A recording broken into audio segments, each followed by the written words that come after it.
Hi, Miss McClellan. Hey, Jemai, how's it going? Good. I was just wondering if you got my work. I did. Thank you. You're welcome.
Hello, everybody. I mean, not quite everybody, but we're working on it.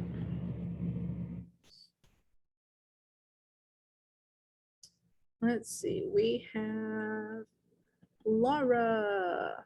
We do not have Nate. We do have Brandon. We don't have Dylan. No Andre. Elijah. Jemiah. Trinae. No Cat. No Via. No Deontay. Charlotte. Oh, here comes Nate. No Riley. No Tiana, no Brenaya. Let's give them one more minute and then I'll submit attendance.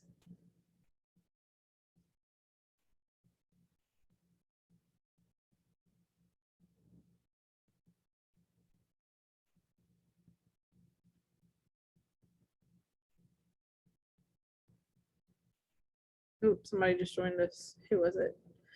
Deontay. Hi. Hi. I'll be so glad when you guys are actually back here next week. Just so much better. Here's Andre.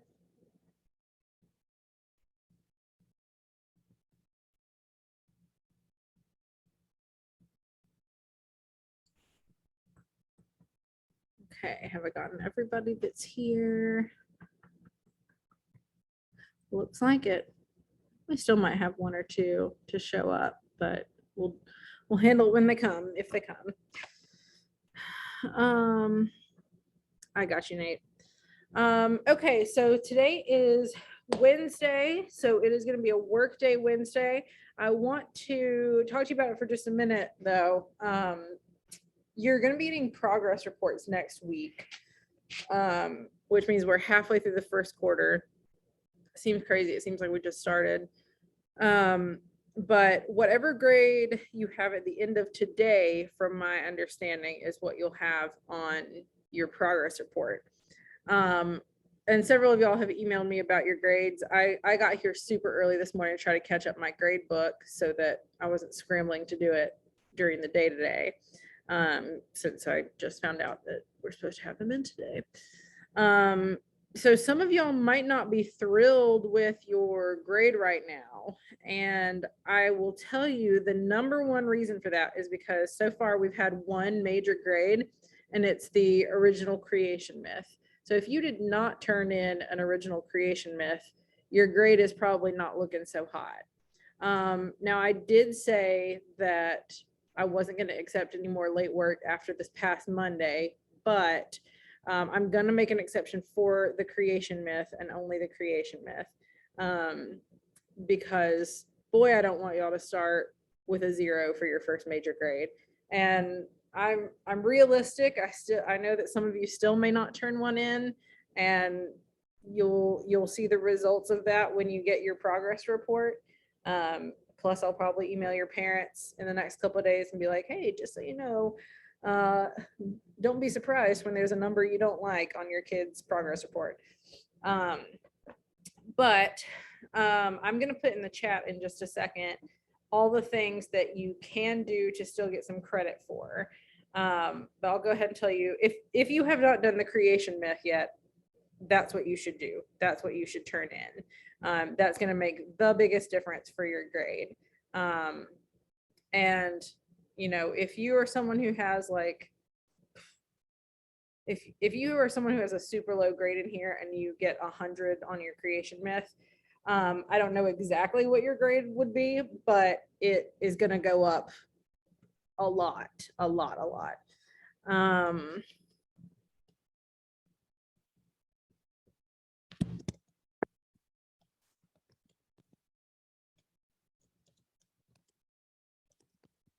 So the other things that you could still get credit for are imagery 1, imagery 2, syntax 1. And both of those imagery ones are in the same grade with your other diction and detail ones. So in PowerSchool, it doesn't directly say imagery 1, imagery 2. It just says like voice lessons 1 or something like that. And I don't know if I told you guys about this. I did tell a different class, but I think from here on out, instead of doing like 4 or 5 of those compiled into one grade, I'm just going to do however many we do in 1 week, and just give you a weekly grade for that. So no matter what, you'll always have 1 grade per week if we do it that way. But if you have not done either of those, then you can get those turned in. The syntax one that we did yesterday. Oh, wait, did we do it yesterday?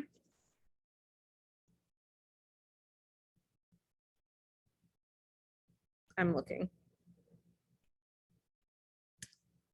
We did do it yesterday. We are going to do one quick syntax thing before I let you guys work. But even if you were absent, you can always catch up. You can always check on Canvas. You can email me and ask what you missed. And then the only other thing is the Act 1 predictions, which you can work on now, but you can't turn it in yet because we haven't started Act 1. And in fact, I decided we're not going to start Act 1 until next week.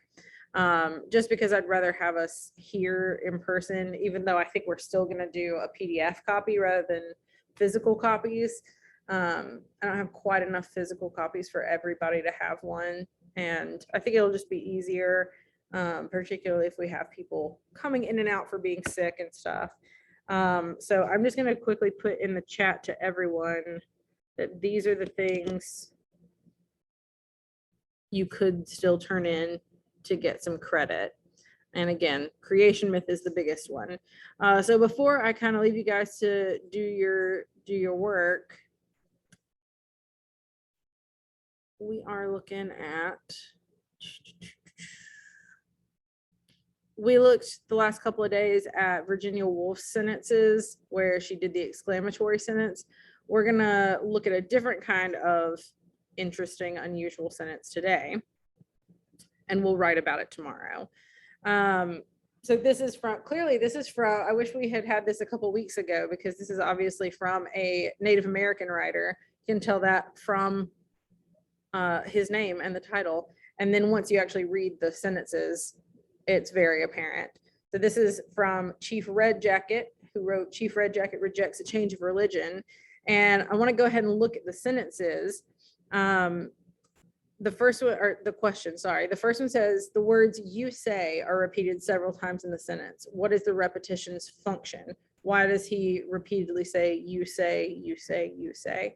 And then the question at the end of the passage is a rhetorical question, which I think we know what a rhetorical question is. Something that's not really intended to be answered.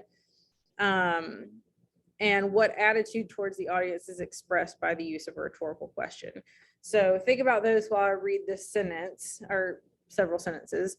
Brother, continue to listen. You say that you are sent to instruct us how to worship the Great Spirit agreeably to his mind. And if we do not take hold of the religion which you white people teach, we shall be unhappy hereafter. You say that you are right and we are lost. How do we know this to be true? So he's addressing someone, he's calling him brother. And I take it that he's addressing a white person. We don't really know who it is, but it sounds like this white person has been, him and his people have been sent to basically instruct Native Americans in religion. And he's saying that you're telling me if I don't subscribe to your religion, then I'm lost and I'll be unhappy forever. But like, why does your opinion matter so much? Or like, how do we know that you're right? So he says, you say that you're sent to instruct us how to worship. You say that you are right and we are lost. Why does he repeat that? What's the point of that repetition?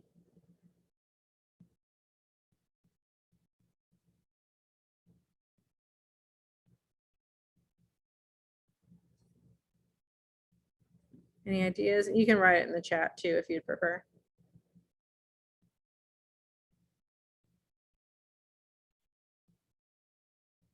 What was the question? What's the point of, oh, I'm glad you just spoke up because I didn't realize you would come in here. I'll go and change your attendance in just a few minutes. What's the point of the repetition of you say? He says, you say that you're sent to instruct us how to worship the Great Spirit. You say that you're right and we are lost. What's the point of repeating that? Maybe to put more emphasis on, like, on that specific part of the sentence. Yeah, I want to put more, and someone else in the chat said that too. More emphasis on that part of the sentence. Specifically saying, you say this. Someone in one of my earlier classes said it kind of, I don't remember how I phrased it, but like it kind of pits them against each other, which is interesting considering that he's addressing this person as brother, but it's very much like, you say this, how do I know that you're right? And it's almost like a combative tone, or maybe not combative, but it definitely separates like an us versus them kind of thing. And repetition, like Tiana said, it really helps emphasize that particular thing that you're repeating. And that's a really common but effective tool, particularly in speeches. The classic example, if you're ever talking about repetition, the classic example that people give is Martin Luther King's "I Have a Dream" speech. And I feel like probably at the top of his paper, it didn't say "I have a dream" speech, but we think of it as that because that's the part that he repeated. He said, I have a dream that one day my children will be able to exist in a society, the whole thing. And then like keeps going on. I have a dream that this would happen. I have a dream that this will happen. And because of that repetition, because it really hits that point home, that's what we think of when we think of that speech. The question at the end of the passage is a rhetorical question when he says, how do we know this to be true? What attitude, I hate the way that this question is phrased, but I can't think of a way to phrase it better. When he uses this rhetorical question, what's the attitude he's trying to convey through that?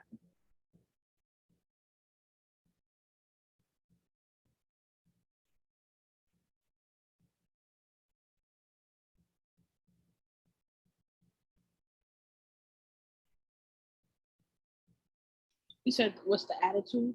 Mm-hmm. Maybe like kind of sassy, kind of.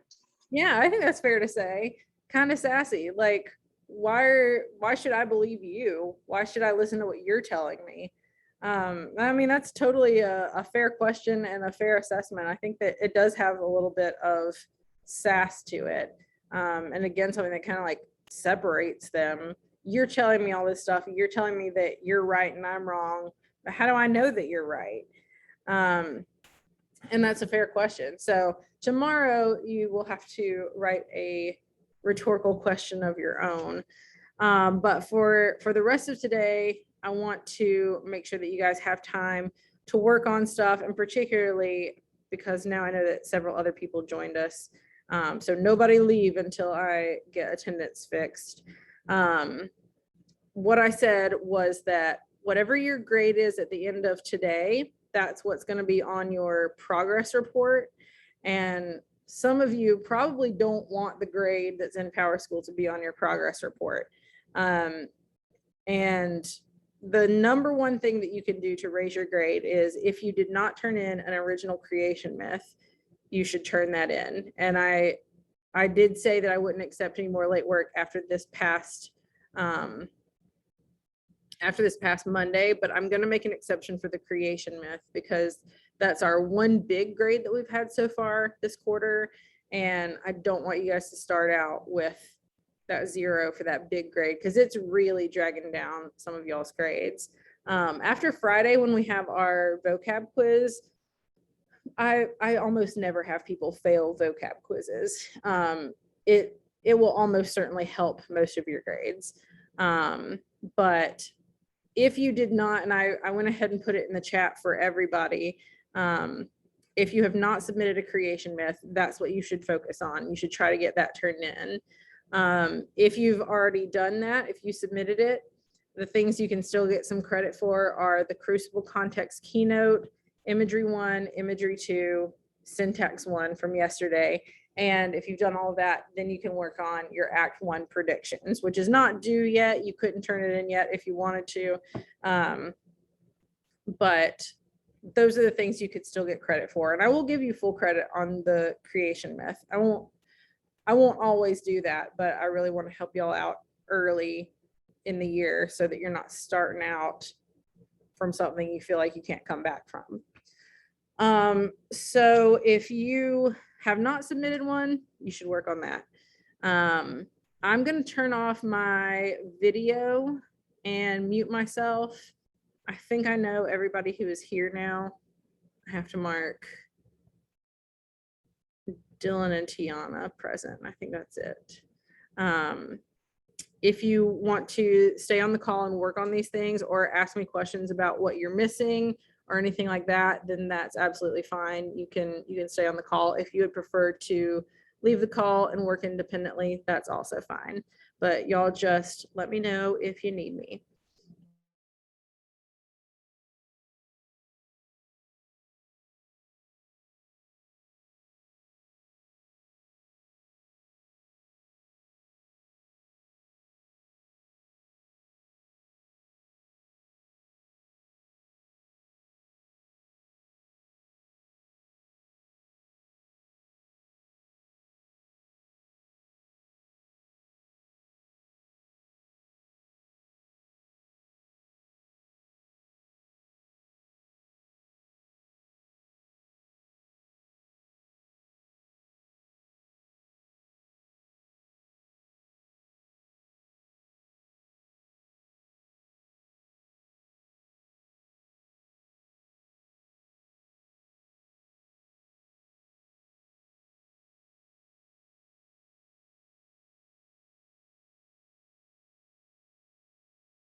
All right, Miss McClellan. Have a blessed day. Bye, Jemiah. You too. See you later. Yeah.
Okay, Tiana, that's the bell. I'll see you tomorrow. All right.